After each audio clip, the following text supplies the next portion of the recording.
এই বর্ষার দিন, মেঘলা দিনে বৃষ্টি পড়ছে, এই অবস্থায় আপনাদের জন্য একটি ভিডিও নিয়ে এসেছি। আশা করি আপনারা সকলে ভালো আছেন, সুস্থ আছেন।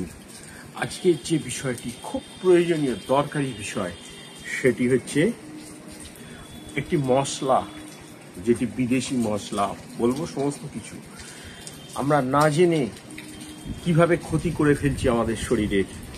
আমিষ রান্নার জন্য যেটি খুব দরকার, সেই রসুন আজকে আপনি না জেনে খেয়ে ফেলছেন না তো? বিদেশি রসুন, চাইনিজ রসুন। আজকে বলবো সেই রসুন কেন খাবেন না, কি কারণ, কিভাবে চিনবেন চাইনিজ রসুন এবং দেশীয় রসুন, ভারত বাংলাদেশের দেশীয় রসুন কিভাবে চিনবেন, বিদেশি রসুনের সঙ্গে নিজের দেশের রসুন কি পার্থক্য, সেটি আজকে দেখাবো। এবং ব্যবহার করবেন না সেই বিদেশি রসুন, ব্যবহার করলে কি ক্ষতি হবে। খুব সংক্ষিপ্ত ভিডিও, খুব প্রয়োজনীয়, খুব দরকারি বিষয়। আজকের ভিডিওটি প্রথম থেকে শেষ পর্যন্ত আমাদের সঙ্গে থাকুন, দেখতে থাকুন আজকের এই ভিডিওটিতে। আসুন এবার দেখাই, আপনি দেখুন এবং অপরকেও বাঁচাবার চেষ্টা করুন, সেই রসুন থেকে খাওয়া থেকে বিরত করার চেষ্টা করুন।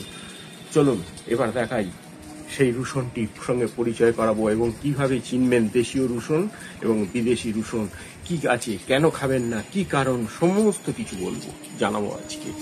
খুব প্রয়োজনীয় বিষয়। আগে আপনাদেরকে রসুনগুলোর সঙ্গে পরিচয় করিয়ে দিই। কোন রসুনটি বিদেশি রসুন আর কোন রসুনটি, দেখতে পাচ্ছেন আমার হাতে একটি রসুন, কত বড় তার কোয়া, পিছনটা লক্ষ্য করুন।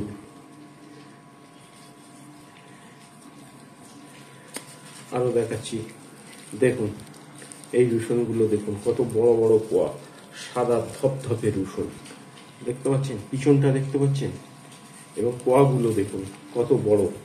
এগুলো সবই হচ্ছে বিদেশি রসুন। কিন্তু আপনি চিনবেন কিভাবে কোনটি বিদেশি, কোনটি দেশীয় রসুন? এই দেখুন, প্রথম হচ্ছে পিছনটা, ভালো করে লক্ষ্য করুন। এর পিছনে হচ্ছে কত শিকড় দেখুন থাকবে, আর থাকবে কত ছোট ছোট কোয়া। এই কোয়া খুব ছোট হবে এবং পিছনে থাকবে শিকড়। এগুলি হচ্ছে দেশীয় রসুন, দেখতে পাচ্ছেন, এগুলি হচ্ছে দেশীয় রসুন। ছোট কোয়া, খুব ছোট ছোট কোয়া এই রসুনগুলি, আর এর পিছনে থাকবে শিকড়, পুরো শিকড়ে ভর্তি থাকবে। আর বিদেশি যে রসুন, সেই রসুনের থাকবে দেখুন পিছন কত পরিষ্কার আর কত বড় কোয়া। তাহলে চিনতে পেরে গেলেন কোনটি বিদেশি রসুন, কোনটি খাওয়া দরকার এবং কোনটি প্রয়োজন খাবেন না। কেন খাবেন সেটিও বলবো, কেন খাবেন না। আগে রসুনগুলোর সঙ্গে পরিচয় করে দিলাম, সমস্ত রসুনগুলোর সঙ্গে। তাহলে এই যে যদি আপনাকে সমস্ত রসুন মিশিয়ে দেওয়া হয়, তারপরও আপনি নিশ্চিন্তে থেকে চিনতে পেরে যাবেন যে এর পিছনে শিকড় আছে এবং ছোট ছোট কোয়া। এটি হচ্ছে আমাদের দেশীয় রসুন। আর যেটি বিদেশি রসুন হবে, তার পিছনে শিকড় থাকবে না এবং অনেক বড় বড় কোয়া হবে। এই রসুন আজকে ভিডিওটি করার উদ্দেশ্য, খুব দরকারি মেসেজ, যাতে আপনারা না জেনে এই বিষ রসুন খেয়ে না পেলে শরীরের ক্ষতি না করে ফেলেন, সেই জন্যই করা এই ভিডিওটি। বাড়ির মহিলারা যারা এই রসুন ব্যবহার করেন, তারা খুব পছন্দ করেন এই রসুনটিকে, কারণ তাদের ছাড়াতে খুব কষ্ট কম হয়। সেজন্য এই বড় রসুন তারা খুব পছন্দ করে, কিন্তু তাদেরকে বোঝাতে হবে এই রসুনটি হচ্ছে বিষ। আর এই যত ছোট রসুন, দেশীয় রসুন, সেই রসুনটির স্বাদে, গন্ধে এবং স্বাস্থ্যকরের দিক থেকেও খুব উপকারী সেই রসুনটি। প্রায় 1 দশক আগে এই চীনা রসুন নিষিদ্ধ ঘোষণা করা হয়েছিল, কিন্তু আজকে চাহিদার সঙ্গে সঙ্গে এই রসুন ব্যাপকভাবে দেশের বাজারে, ভারত বাংলাদেশ ছাড়া বিভিন্ন দেশে আবার ব্যাপকভাবে ছড়িয়ে পড়েছে এই রসুন। অনেকের মনেই প্রশ্ন জাগতে পারে, ভারত কেন চীনের রসুনকে নিষিদ্ধ ঘোষণা করা হলো? একে বিষাক্ত রসুনই বা কেন বলা হচ্ছে? এর পিছনে কারণ কি? সেই কারণগুলো এবার বলা যাক। 2014 সালে চীন রসুন আমদানি করা বন্ধ করে দেয় ভারত সরকার। পরীক্ষার পর চীনা রসুনে ছত্রাকের সংক্রমণ ধরা পড়ে। চীনা রসুন যেখানে চাষ করা হয় বিভিন্ন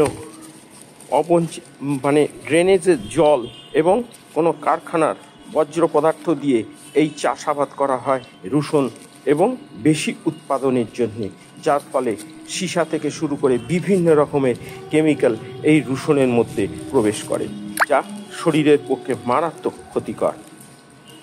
এছাড়া ধপধপে সাদা বড় কোয়া এই রসুন দেখতে সুন্দর হলেও শরীরের পক্ষে ভীষণ ক্ষতিকারক। ভারত চীন থেকে যে রসুন পাঠায় সেই রসুনে মিথাইল ব্রোমাইড পাওয়া যায়। রসুনকে ফাঙ্গাসের হাত থেকে বাঁচাতে কীটনাশক হিসাবে চীন এই বিষাক্ত রাসায়নিক ব্যবহার করে থাকে, যে রাসায়নিক ছারপোকা মারতে ব্যবহার করা হয়। স্বাস্থ্য বিশেষজ্ঞরা বলেন নিয়মিত মিথাইল ব্রোমাইড পেটে গেলে লিভার কিডনি বিকল হতে পারে, স্নায়ুর সমস্যা দেখা দিতে পারে, নষ্ট হতে পারে স্বাভাবিক দৃষ্টিশক্তি। চীন যে রসুন উৎপাদন করা হয় তাতে নিম্নমানের সার প্রয়োগ করা হয়। এছাড়াও লালচে ভাব কাটাতে রসুনের কোয়া সাদা রাখতে ব্যবহার করা হয় ক্ষতিকারক রাসায়নিক, যা মানব জীবনের পক্ষে খুব ক্ষতি করে।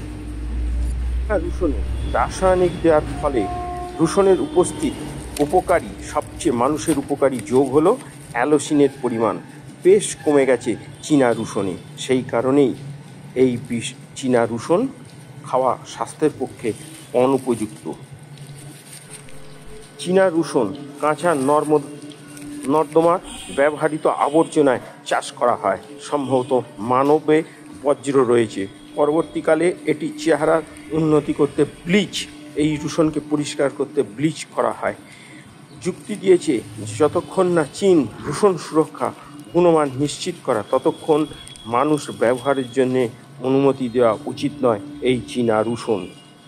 এছাড়াও এই রসুনে অনেক ধরনের ক্ষতিকর রাসায়নিক ব্যবহার করা হয়, ধাতু, সীসা, ক্লোরিনের মতো ক্ষতিকারক পদার্থ, আর সেই রসুন ভারতের বাজারে বিক্রি হচ্ছে। এই কারণেই আজকে আপনাদেরকে বললাম ভারতীয় রসুন ব্যবহার করুন, দেশীয় রসুন ব্যবহার করুন। কোনো বিদেশি রসুন কীভাবে চিনবেন, কীভাবে সমস্ত কিছু বললাম। আজকের এই ভিডিও যদি আপনাদের ভালো লেগে থাকে তাহলে অবশ্যই একটি সাবস্ক্রাইব করুন, লাইক করুন, কমেন্ট করুন। খুব প্রয়োজনীয় মেসেজ ছিল আজকের ভিডিওতে। আমার এই ভিডিওতে আপনি দেখুন, অন্যজনকেও সতর্ক করুন। তাহলে আজকের মতো আমার এই সংক্ষিপ্ত ভিডিও থেকে আমি এখানেই বিদায় নিলাম। দেখা হবে আবার কোনো নতুন গাছ, ফুল, ফল নিয়ে। আজকের মতো বিদায়। আপনারা সকলে ভালো থাকুন, সুস্থ থাকুন, আমাদের সমস্ত ভিডিও দেখতে থাকুন, সাবস্ক্রাইব করুন। যারা আজকে আমার এই চ্যানেলে নতুন এসেছেন তারা একটি সাবস্ক্রাইব করুন, বেল ঘন্টাটা টিপে দিয়ে। সবার আগে সর্বপ্রথম আপনি আমাদের এই ধরনের ভিডিও পেয়ে যাবেন।